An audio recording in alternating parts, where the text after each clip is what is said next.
করে লাভ নাই, কারণ আল্লাহর নূরে হইলেন নবী পয়দা, নবীর নূরে 18,000 মখলুকাত, যার নূরের ছায়ার নিচে এই ব্রহ্মাণ্ডটা অবস্থান করতেছে। এই নবীর কথা ইল্লে কইয়া লাভ নাই। উনি আল্লাহ নূরের সৃষ্টি, ওনাকে পাক নামে মুহাম্মদ বলা হয়। আমি আর আপনি পাক নামে মুহাম্মদ না, ওনাকে স্বাভাবিক বলাটা এটা বেয়াদবি ছাড়া আর কিছুই না।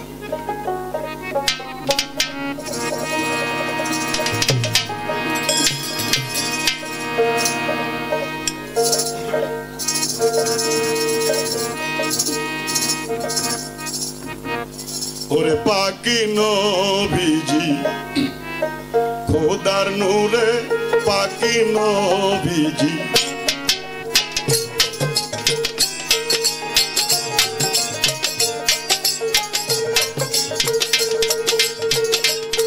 ওরে নবী নূরে বিশ্বভুবন, আমরা তো নই বেশি দূরে। পাকি নবীজি খোদার নূরে পাক নবীজি খোদার নূরে।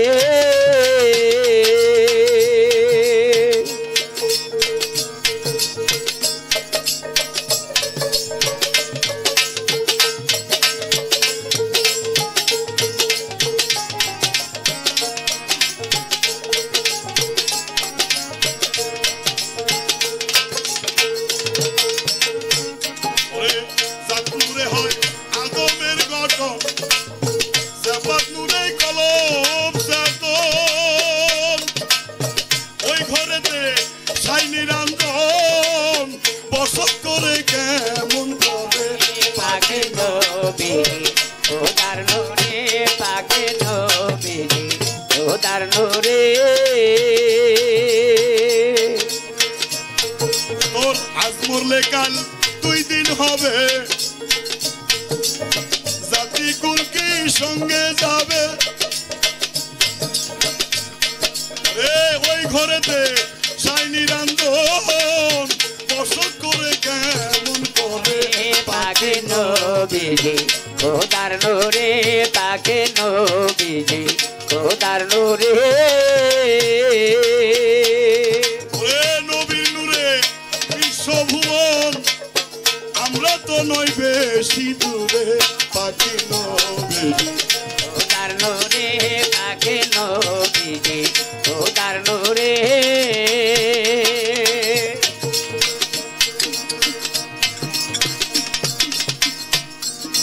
সুধী মণ্ডলী, আমরা মানুষের নাম কোরআনে লেখা নাই, কিন্তু কুকুরের নাম কোরআনের মধ্যে প্রমাণ আছে। একটা কুকুরের নাম কোরআনে আছে, কিন্তু মানুষের নাম নাই। দেখছেন, একদিন এই নূহ নবী, তার একজন সাহাবা ছিলেন, তার নাম ছিলেন আজদাহা। এই আজদাহাকে বললেন যে আমার জাহাজের মধ্যে একটা কিতাব আছে, তাওরীত কিতাব, এই কিতাবটা তুমি নিয়ে আসো। এই হুকুম পাইয়া মনিবের দৌড়ায় গেছেন সেই কিতাব আনতে। এই কিতাব নিয়ে এবার যায় করছে কি, এই কিতাবটা উনি খুলছে, খুলে দেখে যে কোরআনের প্রথমে লেখা আছে লা ইলাহা ইল্লাল্লাহ ইয়া ইসমাইল সফিউল্লাহ, লা ইলাহা ইল্লাল্লাহ ইয়া ইসমাইল জাবিউল্লাহ, লা ইলাহা ইল্লাল্লাহ ইয়া ইব্রাহিম খলিলুল্লাহ। এইরকম পার্ট বাই পার্ট প্রত্যেকটা ওলিওয়াল্লাহদের নাম।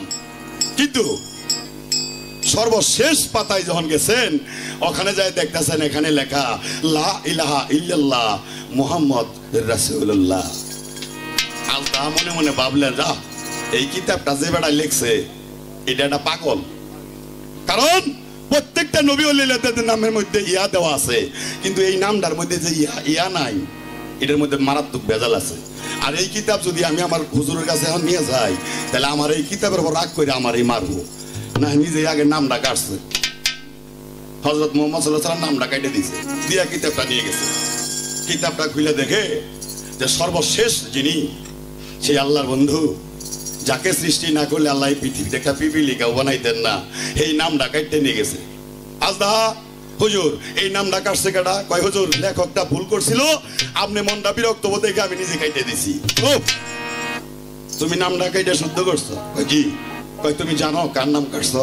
কই না, কই তুমি এমন একটা বেয়াদবি করছো, এমন একটা ভুল করলা যে আমি একজন নবী হিসেবে তোমার বিচার না করেই পারি না। কই কেন? কই আমি একজন নবী হিসেবে তোমাকে অভিশাপ দিলাম, তুমি একটা সাপ হয়ে যাও। সঙ্গে সঙ্গে নূহর সামনে একটা সাপ হয়ে গেল। সাপ হয়ে উনি বলতেছেন, হুজুর আমি এত বড় ভুল করলাম, আমি জানি নাই যে এই নাম কাটার অপরাধে আমার এই শাস্তি হবে। তা আমি কি হুজুর এই নাম কাটার অপরাধে যে আমি সাপ হয়ে গেলাম, আমি কি কোনোদিন এই অভিশাপ ফেরত পাবো না? ওই পাবি, যে ব্যক্তির নাম তুই কাটতে দিছস ওই ব্যক্তি যদি তোকে ক্ষমা করে তাইলেছে, তাইলে আমি তারে পাবো কোথায়? ওই আমি জানি না, উনি এখনো এই ব্রহ্মডলিতে আসেনি। নেই এই সাপ, সেই অভিশাপ থেকে মুক্তি পাওয়ার জন্য শত শত বছর বন জঙ্গলের মধ্যে ঘুরে বেড়া, এই সমাধান উনি পায় না। দিনে দিনে আসলেন আমার দাউদ আলাইহিস সালামের যুগ। হীরা পর্বত এক গর্তের মধ্যে উনি সারা রাত হালকা জেকের গান বাজনা দিয়ে, রাত যখন ফসলা হয় তার সাহেবরা বলে, হুজুর এই জঙ্গলময় পাহাড়ের মধ্যে এত সুন্দর সুন্দর গর্ত থাকতে এত কুরকাপ্পয় অন্ধকার একটা গর্তের মধ্যে আপনি সারা রাত কাটাইলেন, এর কারণটা কি? ওই দেখো, যাকে সৃষ্টি না করলে আমি আসতাম না, এই পৃথিবীর কিছুই হইতো না। সেই দয়ালে নবী একদিন কাফেরের অত্যাচার ত্যাগ করে মক্কা থেকে উনি মদিনায় যাবেন, সেদিন এই গর্তের মধ্যে উনি এক রাত থাকবেন। তাই আমি দাউদ সারা রাত নাচ গান করে হালকা জিকির করে এই জায়গাটারে পাক পবিত্র করে পেয়ে গেলাম। আজদা সাপ গর্তের মধ্যে এই কথাগুলি শুনলেন যে সেই নবী এক রাত বলে এই জায়গা থাকবেন। জায়গা আজ থেকে তাও একটা ঠিকানা পাইলাম যে উনি এই জায়গাতে একদিন থাকবেন। এই জায়গা থেকে আর আমি কোথাও নড়াচড়া করতাম না। দিনে 100 বার, রাতে 100 বার করে তার হলে আপ ডাউন ওই নবীকে এক নজর দেখার জন্য। একদিন দিনে দিনে যোগ আমার সেই দয়ালের দিন। একদিন সিদ্দিক সাহেবকে বললেন, সিদ্দিক সাহেব এই কথা শোনার সঙ্গে সঙ্গে কয়, হুজুর আমি তো রেডি। কয় তাড়াতাড়ি করেন, মক্কার পরিস্থিতি তেমন ভালো না। আবু বকর সিদ্দিক রাদিয়াল্লাহু সঙ্গে উনি সেই হীরা পর্বত ওই গর্তের মধ্যে গেলেন। আবু বকর সিদ্দিক সাহেব দেখতেছেন যে সমস্ত গর্ত, হঠাৎ যদি আমার রাসূলকে কোনো ক্ষতি করে, আমাকেই যদি কোনো ক্ষতি করে, তাহলে তো আমাদের বিপদ হয়ে যাব। যাক, রাসূল বলতেছেন, সিদ্দিক সাহেব আজকে রাত্রিটা আমরা এখানে চুপি চুপি কাটাবো, আমরা সকালে ভোরবেলা এখান থেকে রাস্তা ধরবো।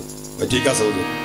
সমস্ত গর্তগুলি তার খিলকা দিয়া সিরা সিরা কাপড় দিয়া মুঞ্জাইলেন, বন্ধ করে দুইটা গর্তের মাথায় তার 2 পায়ের গোড়ালি দিয়া রাসূলুল্লাহ জানুটা তার থুরার উপর রাখা উনি মাথাটা হাত বুলাই দিতেছেন যে আল্লাহ নবী একটু আরাম করুক। এমন সময় সেই আজদা সাপ তারে সিগন্যাল দিচ্ছে যে তুমি পা সরাও। দ্বিতীয়বার দিছেন, সরায় না। তৃতীয়বার দেওয়ার পরে যখন পা না সরাইছে, তারে সবল মারছে। সবল মারার সঙ্গে সঙ্গে বিষাক্ত সাপ আজদাহার চেহারা মুবারক তো কালো হয়ে নীলবর্ণ হয়ে গেছে গা। রাসূল চোখ মুবারক খুলে দেখে যে সিদ্দিক সাহেবের অবস্থা খুব খারাপ। সিদ্দিক সাহেবকে বলতে, আপনি এই অবস্থা কেন? কয়, হুজুর আমাকে সাপে দংশন করছে। সাইডে সাপ ফানা ধরে আছেন। সেই আল্লাহ নবী সেই সাপকে বললেন, হে জঙ্গলার পশু, 1 মুঠ ভাতের অভাবে মক্কা ত্যাগ করে আমি মদিনায় যাচ্ছি। বিপদের দিনে আমার একটা সঙ্গী, আমার এই বিপদ বেলা তুই আমার সঙ্গী এইভাবে দংশন করলি, আমাদের অপরাধ কি? আমরা তো কি ক্ষতি করেছি? আল্লাহর কুদরতিতে সেই সাপের জবান খুলে বলতেছেন, হে মুসাফির, আমি আসলে সাপ না, আমি জঙ্গলার পশু না, আমি একজন মানুষ। নূহ নবী নামে একজন নবীর অভিশাপে, একজন নবীর নাম কাটতে দেওয়ার অপরাধে আমি আজকে তার অভিশাপে সাপ। কয়, তুমি সেই নবীরে দেখছো? কয়, না আমি দেখি নাই, কিন্তু দাউদ নামে একজন নবী এই গর্তের মধ্যে এক রাত থাকে, উনি সকালবেলা বলে গেছেন সেই দিনের মুহাম্মদ আল্লাহর বন্ধু এক রাত বলে এই জায়গা থাকবো। হে মুসাফির, আমি দিনে 100 বার, রাত্রে 100 বার করে এই রাস্তায় যাতায়াত করি।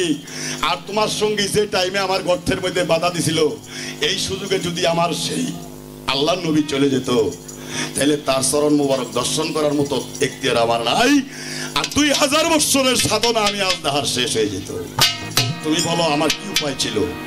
এই সাপের কথা শুই না আল্লাহ নবী শিশু বাচ্চার মতো চোখের পানি দেখো বাসায় যাইতেছে। যে জঙ্গলার পশু, যারে মক্কার মানুষ তারাই দিল, আর তুই একটা জঙ্গলার পশু হইয়া 2000 বছর ধরে সাধনা করতেছ যে সেই মুহাম্মদের চরণ মুবারক একবার দর্শন করবি। যা, আমার জন্য তুই যেত না, এত অপেক্ষা, এত আশেক। আমি দোয়া করি আমার উম্মত বেহেশতে নেওয়ার আগে আমি নবী, তুমি আজদাকে বেহেশতে নিয়ে যাবো।